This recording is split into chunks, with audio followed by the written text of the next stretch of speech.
Look at this electric bike. This is a Norco Storm converted to electric using a Bafang BBSHD.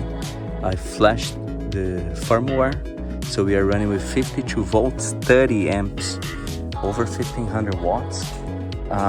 We have had brake upgrades for a 203 millimeters disc brake, performance brake pads, 2 spacers, and on the rear we have 180 millimeters plus the spacer plus the brake pads.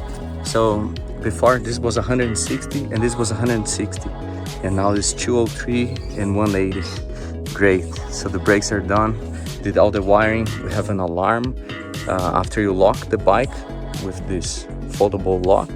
You can activate the alarm, so if someone gets closer to the bike, the alarm will ring. On the handlebars we have brake sensor installed. Can you see? Drilled, tapped, and then screwed the magnet. The sensor has been installed with putty and then painted in black. We have throttle on the left, remote control, the display. Now the lights are on. So front and rear lights, they are integrated to the remote control, which is another nice feature. We changed the caps of the